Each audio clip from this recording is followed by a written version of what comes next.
Hi guys, welcome to today's video where we're going to be making really simple and cute looking frog cake toppers.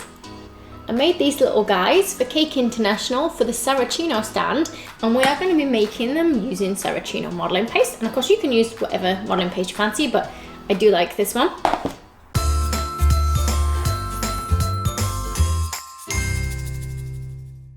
Okay guys, so you might find when you start opening your Saracino modelling paste, it's quite hard, sometimes quite crumbly, but that's fine. That's what it's supposed to be like. So give it a really good knead. Now, if the weather is pretty cold, it can be pretty hard, a little bit harder for me to knead because I've usually got quite cold hands. So you can stick it in the microwave for just a few seconds. I mean like maybe 5 to 7 seconds at a time for a small piece, not more than that, otherwise it'll get really hot. But you want to knead it till it becomes nice and smooth. If it gets a little bit greasy, it's probably that you've got hot hands and it's got a little bit warm. So just put it to one side and just give it 10 minutes to go back to room temperature, and it should not be as greasy and it'll be easier to work with again. So I'm going to start with the body. I'm using quite a bit of paste for the body on this one. You can use whatever colour you want. I'm going to make a pink frog for this one. So I have got 110 grams of paste for the main part of the body. And I've rolled the ball, kind of squished it a little bit, and then I want it to be slightly narrower at the top than at the bottom. So this particular one is about 6 centimetres high, or it will be about 6 centimetres tall. You can go bigger or smaller, go for whatever height you fancy with your frog. So I'm going to put 2 dips in the top. Now I'm just using quite a large balling tool. This is one of the Cerat ones I have, but you can use whichever balling tool you like for this. The eyeballs are going to sit in place here, so if you don't make the dips, it doesn't matter. It's just that they kind of drop into that eye socket a little bit easier, and they hold in place better if I've got that dip there. So let's go for some white modelling paste now for the eyes. Now guys, you can use fondant, but modelling paste is a little bit firmer and it's going to make things a bit easier for you when modelling. So I've actually got about 6.5 to 7 grams per eyeball, but again, you can change that if you want bigger or smaller eyes on your frog. And we're just going to roll it into a ball for each eye. So I'm going to stick it into those little dips that we made earlier. I'm just using water. You can use edible glue if you like, but I always find water works okay, unless I'm sticking on like really large heavy pieces, but for this, water should be fine. Be careful not to press the ball out of shape when you push it on. Next, let's add a mouth. I'm just using the pointy end of my Dresden tool. You can play around with different mouth shapes if you want to widen it, or just add a little crease at the other end. Just gently rub over with your finger, just so you don't get any sort of like little scruffy lines. So I've got about 5 grams of paste that we're going to use for the eyelid. I'm just going to roll it into a ball and press it down. So I'm using the same colour as I've used for the body.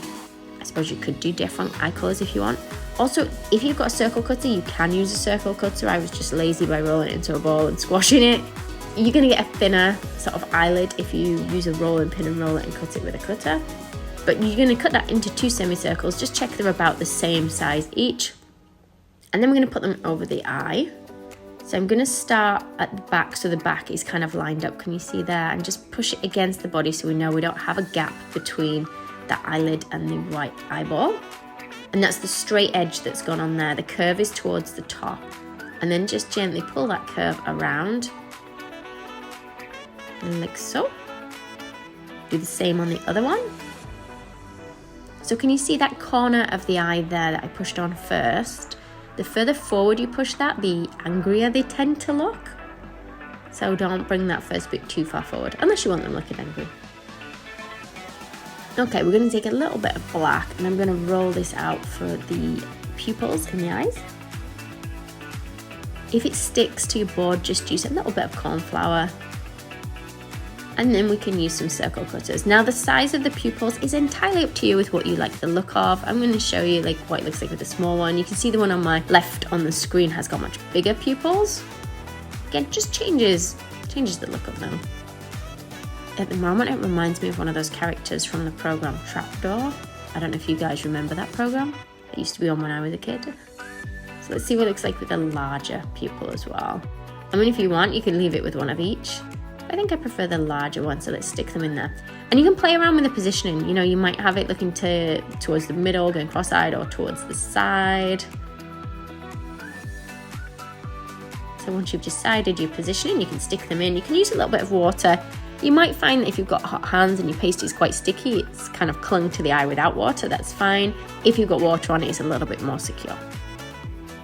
And I use the largest of my plunger cutters for that. So next, let's add some little sort of highlights to the eyes. This kind of bring it to life a lot more. I always think the eyes don't quite look right until we've got these bits in. If you've watched my other videos, especially where I'm making faces, you will notice that I do always add these. Sometimes I only add one, sometimes a couple, and sometimes I'll change the shapes of them. So we've started with a small ball and I've just pressed it flat to get a circle. Again, you can use a circle cutter if you find that easier. They're quite small, so sometimes it's difficult to get a small enough cutter, but you can also use the end of a piping nozzle as well. If you've got a round piping nozzle, that will cut you out some little circles too. Often I'm too lazy to go find my cutters, so I'll just roll it by hand like this. So the second dot has gone just a little bit below the first one, and I try not to ever have two of the same size in the eye. I try and keep one bigger, one smaller. So let's move on to doing the back legs. And I've got about 6.5 grams of the same body colour, so the pink for this one. And 6.5 is in each leg. Again, it depends on how big you want those back legs to be. If you want much bigger legs, you can add more paste, that's absolutely fine. So I've kind of rolled it into a little sausage shape. It's slightly thinner at each end. And then what I'm gonna do is create the foot first. So you can use your finger or like the handle of a paintbrush or a modeling tool, as long as it's rounded. And you see we've pressed in so that we get a little sort of bit that's kind of not separated, but that we can pinch down to be a foot at the end. Hopefully this makes sense. Do it again on this one. So give it a little press down. It's usually quite rounded when you press this end bit down. So see if you can press the sort of bottom edge to straighten it off. So it looks not quite triangular, but less rounded. Then halfway up the rest of the leg, I'm gonna press in again with the handle of my paintbrush, like so. Do it on both, and by dipping in there, that's going to make it a little bit easier for us to bend that leg. If you don't put a dip in, it's quite a chunky piece to kind of bend, so it just makes it easier for us. Also, can you see when I start to bend it, I can push a point, kind of pinch a point onto what will be like the knee area. I think it's still a knee on a frog. Okay, so can you see that's folded in quite tight, so then the foot is folded as well, sort of out to the side. We'll do the same for the other leg. And if you don't want to pinch the knees, you don't have to, you can leave them a bit more rounded. A lot of it is down to personal preference because they're quite cartoony characters, you know, they're not very realistic. You can play around with things quite a bit. You don't have to do them the same as what I've done if you don't like. So some water on the edges of those, and then we're going to press them in tight to the body. So it's kind of maneuvering them around a little bit to make sure they do touch the side of the body and that they are pressed on firmly. So now our frog needs some front legs. I have got just 2 grams, and this is going to make both legs in this one piece. So I've kind of rolled it out, but can you see I've left the middle bit? So when I've rolled it, I've rolled each end and the middle bit's ended up fatter. Then I'm going to squish it flat. Then I'm going to cut across that middle bit like that. Turning around using the back of the knife, you can press a little indentation just there and then bend it. So that's going to create our foot and our leg. So can you see how small these are? We only want these to be really tiny. I did try with bigger legs on the front. It didn't quite work out. They didn't look right. And we're just going to press them on the front. Now I've kept mine pretty wide. If you want to have them much narrower, again, it's fine. You can do that. Now, I just wanted to show you that earlier I did mention about having different sort of heights. So you can see I've got the same amount of paste. I've chosen different colours. So I've got like the lighter blue one and then the purple one. And it's the same amount, but one I've kept slightly shorter and one I've made a little bit taller. I've just skipped these being sort of almost finished, but they're made in exactly the same way. It's just that body's a little bit shorter or taller. And I have given them little bits on the tummy. So if you choose a colour that you want for like the tummy, so this light yellow, I think I will probably put on the green one. Just roll it nice and thin. You can cut a circle or an oval shape out of it and just press it so it just comes onto the tummy there. I don't want mine to come very high up. And you can tuck the extra underneath the frog or you can cut it off. Either way is fine. And then I'm going to add some little sort of frog warts. You can go for the same colour you've used for the frog, or you could go for a different colour. So I've put green on. I don't know if you can tell on camera, but it's actually a slightly darker green than the frog is. I didn't want it to be exactly the same colour. I wouldn't put too many on, but again, personal preference. If you want lots of these things on, then, you know, go for it. I've tried to make them slightly different sizes, so like a bigger one next to a smaller one.